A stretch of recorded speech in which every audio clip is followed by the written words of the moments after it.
On one tomato plant, I got 12 fruits. On the plant right next to it, same variety, same bed, same water, I got 31. The only thing I changed was where the plant put its energy. That single comparison is the reason I started keeping records on everything. And over the years, it grew into 5 specific hacks that pros use and almost never explain to a home gardener. I picked these 5 because each one I tested side by side before I trusted it, not because somebody told me they work. We will count down from 5 to 1.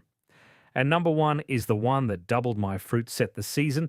I finally got the timing right after 3 years of guessing wrong. Every one of these 5 hacks earned its place the same way. I tested it side by side in my raised beds or my test bed, one variable at a time, and I wrote down the number before I trusted it. None of these came from somebody telling me they work. They came out of 22 years of records sitting in a Ziploc bag on my garage shelf. That notebook is the whole reason I can rank these at all. And I am ranking them. We are counting down from 5 to 1, ordered by how much each one actually moved my recorded yield. Back in 2004, my first garden gave me 6 tomato plants and 12 tomatoes total. This past season, the same backyard, 3 heirloom plants, a Brandywine, a Cherokee Purple, and a Black Crim gave me 45 pounds. Same dirt, same gardener. The difference is the system, not the soil, not the seed, not the season. Here is something to keep in mind as we go. These hacks build on each other. You can prune a plant perfectly and feed it perfectly and still come up short, because all that energy you carefully directed only pays off if the flowers actually set fruit. That is exactly what number 1 solves. The timing fix that finally doubled my fruit set after 3 years of guessing wrong. So stay with me to the end, because the last one is the piece that makes the other 4 worth the effort. All right, let us keep going. We start at number 5. Number 5, plant by soil temperature, not by the calendar. For my first several seasons, I planted my tomatoes on the same week every spring, right after our last frost window in late April, because that is what the seed packet told me to do. The problem is the calendar does not measure the one thing that matters to a tomato root. Soil temperature does. I keep a digital soil thermometer in my garage, and I do not transplant a single tomato until the soil at 4 inches deep holds 60 degrees for a few days running. Here is the science. A tomato root cannot absorb phosphorus out of cold soil. Phosphorus is the nutrient that drives early root development and fruit set, and below about 60 degrees, the plant simply cannot pull it in, no matter how much you fed the bed. So you put a healthy seedling into 52-degree soil, and it just sits there. It does not grow. It sulks. It turns a little purple along the stems, and sometimes it never fully recovers. I tested this in my test bed, the 4x8 near the deck where I run my side-by-side comparisons. One row I set on my old calendar date, and the soil that morning read 52 degrees. A second row, same variety, I held back 2 weeks until the thermometer read 62. Now, common sense says the early row should have been ahead. It was not. Within a month, the later row had caught the early one and passed it because those roots went into warm soil and started working immediately instead of stalling. The early plants spent 3 weeks just trying to survive. The later plants spent those same 3 weeks building.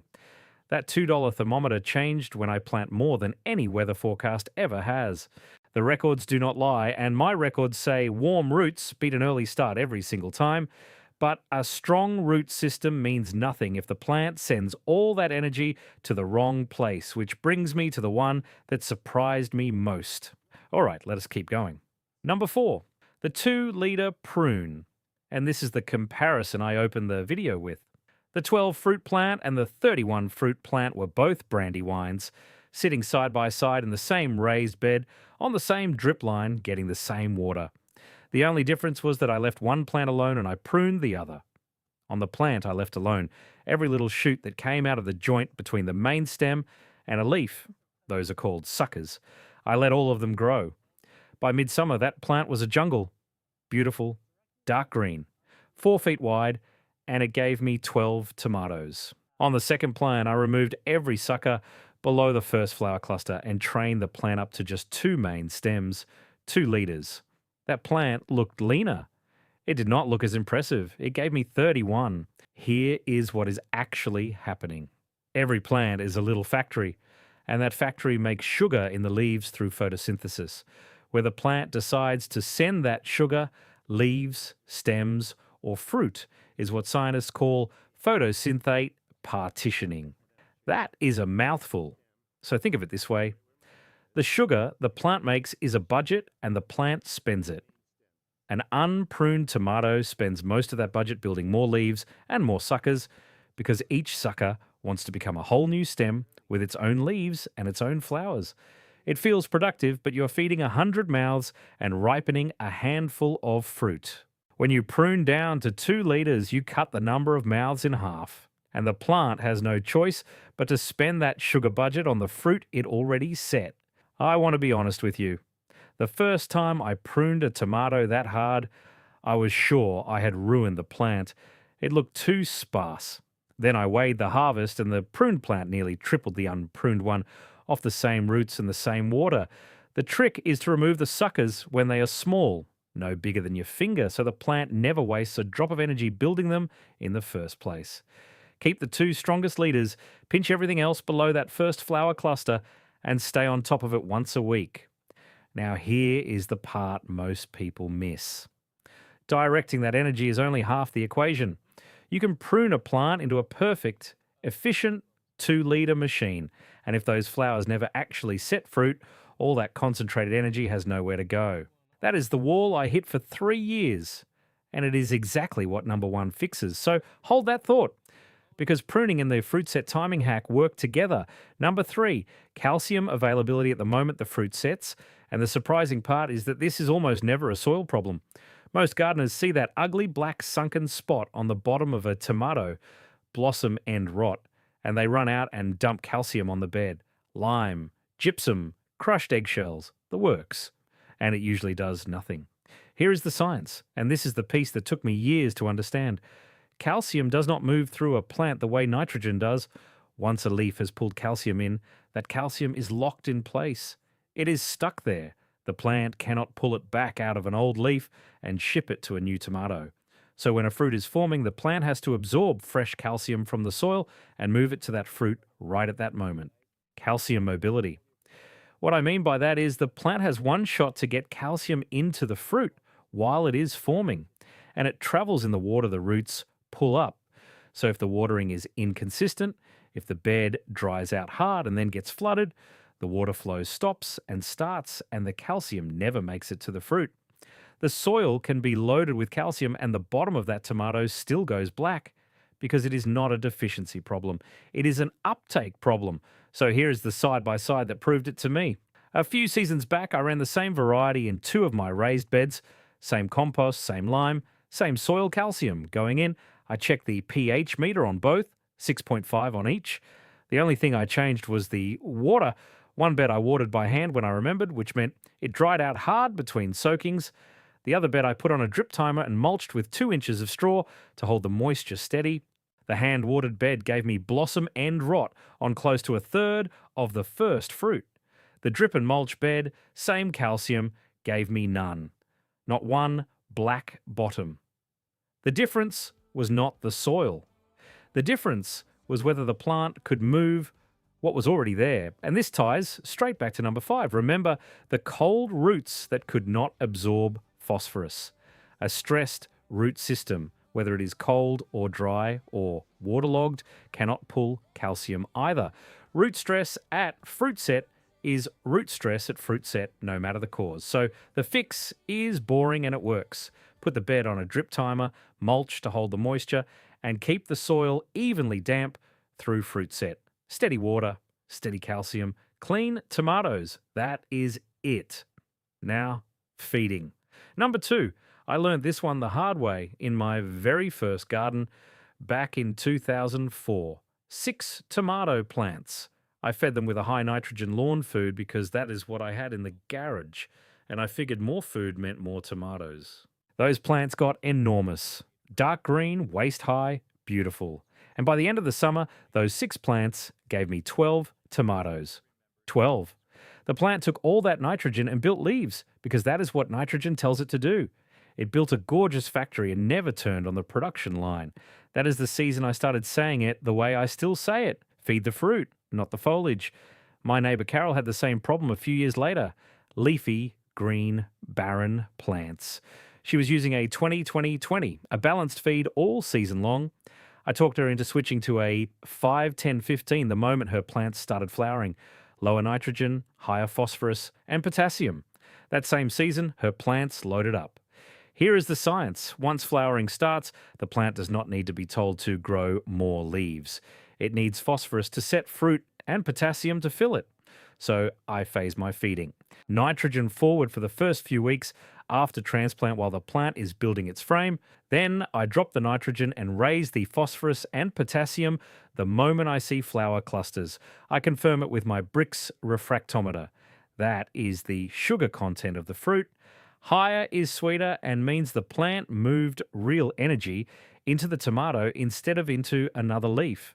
The phase-fed plants run a higher Brix, and the fruit fills out heavier every time I have measured it. But here is the thing I want you to hold on to going into number 1. You can prune the energy perfectly. Like in number 4, you can feed it perfectly, like right here. And none of it shows up in your harvest basket if the flowers never set fruit in the first place. That is the limiter feeding cannot fix. Now, before we keep going, I want to share something with you. If what I am walking you through here is making sense, and you are starting to see how much of yield is a measurement problem rather than a luck problem, the single highest impact piece, directing the plant's energy through strategic pruning, the same principle behind that 12 versus 31 comparison. It gets its own full chapter in my book. It is Chapter 4, Strategic Pruning, the yield multiplier, with diagrams that show you exactly which suckers to remove and how to train the 2-liter system. The book is Steve's 30-day maximum yield protocol, $17 at stevesgardenbooks.com. If you're getting decent harvests already and you want more out of the beds you have, that is who this is for. If you're watching on your television, grab your phone and point it at the QR code on screen. Take your time finding it. I will be right here. And if you're on a phone or a laptop, the link is right down in the description. All right, let us get to number 1. The one I teased at the start. The one that doubled my fruit set after 3 full years of guessing wrong. Number 1, pollination timing. Here is the thing most people never get told. A tomato flower is self-pollinating. Every flower has both the male and the female parts inside it, so it does not need a bee to bring pollen from somewhere else. But it does need one thing: vibration. Out in nature, wind and bees shake the flower and knock the pollen loose so it falls onto the stigma. In a still backyard, especially under a row cover, or in my polytunnel, that vibration does not always happen. So for years I did the standard fix. I took an electric toothbrush, touched it to the back of the flower truss, and let it buzz for a couple of seconds per cluster. And my results were mediocre. Roughly 40% of my flowers set fruit. The rest dropped. I did what I always tell you not to do. I blamed the plant. I blamed the feed. I changed varieties. I changed fertilizer. None of it moved the number because I was changing the wrong variable. For 3 seasons, I never once questioned the one thing I did the same way every single time. I buzzed those flowers first thing in the morning, right after I had my coffee, when the dew was still on the leaves. That was the mistake. Here is the science. Tomato pollen only flows and germinates when it is dry and warm. In the cool, humid, dewy air of early morning, that pollen clumps together. It gets sticky and heavy, and it will not release no matter how long you buzz it. I was vibrating flowers whose pollen was physically locked up. So in my test bed, I ran 1 season where I changed only the timing. Nothing else. Same toothbrush, same plants, same feed. I moved the pollination window to middays, bees fine, between 10 in the morning and 2 in the afternoon. I only did it on days when the relative humidity was under about 70% and the daytime temperature sat between 70 and 85 degrees. And I added one more rule. I only buzzed flowers whose petals had fully curled back, reflexed, fully open and bent away from the center. That curl is the flower telling you the pollen is mature and ready. A flower that is still partly closed is not ready, and buzzing it does nothing. My fruit set went from roughly 40% to about 85%. It doubled. Same garden, same plants, same toothbrush. The only thing I changed was when I touched the flower and which flowers I touched. The records do not lie. I went back through 3 years of notes and the pattern was right there the whole time. My best clusters had always set on the warm, dry afternoons, and I had simply never noticed because I was not measuring the right thing. This is exactly why I count down to this one. It proves the whole reason I built this list. For 3 years, I tested everything except the variable that mattered. The lesson is not just about pollen, it is that you have to change one thing at a time and write down what happens, or you will spend 3 seasons solving the wrong problem. And this ties back to the other hacks. Remember, number 4, all that careful pruning to push the plant's energy into fruit. That energy means nothing if the flower never sets. And remember number 3, where heat and humidity stress the plant. The same humid mornings that lock up your pollen are the mornings that stress calcium uptake. They are connected. Get the timing right and everything upstream of it, the soil temperature, the pruning, the calcium, the feeding, finally has somewhere to go. Before I let you go, I want to point you to one more thing. Number 1, getting your flowers to actually set fruit, has its own full chapter in the book. That is Chapter 6, Pollination Optimization. It walks through hand pollination, the vibration technique I just described, the temperature and humidity windows that decide whether pollen flows, and how to pull in pollinators, with a diagram showing the hand pollination method step by step. The whole book is 115 pages, laid out day by day. If you already grow tomatoes and you want significantly better fruit set, that is the chapter for you. If you're on your television, point your phone at the QR code on the screen now. Go ahead and pull it up. No rush, I will wait. And if you're on a phone or laptop, the link is in the description. It is $17 at stevesgardenbooks.com. So those are the 5 hacks the pros use and rarely explain. Planting by soil temperature instead of the calendar, 2-liter sucker pruning, keeping calcium available at fruit set through consistent moisture, phase feeding so you feed the fruit and not the foliage, and getting your pollination timing right. If you only test one this season, make it number 1. Buzz a single plant at midday on a dry afternoon, leave the rest of your row the way you have always done it, and count the fruit on each. That is how you will know. Your conditions might be different. Soil varies, climate varies, varieties vary. So test what makes sense in your garden before you commit to the whole bed. If you want to go deeper on the calcium side of things, I did a whole video on blossom end rot and why it is almost never a soil problem, and I will link it for you. All right, that is what I have for you today. I will see you in the next one.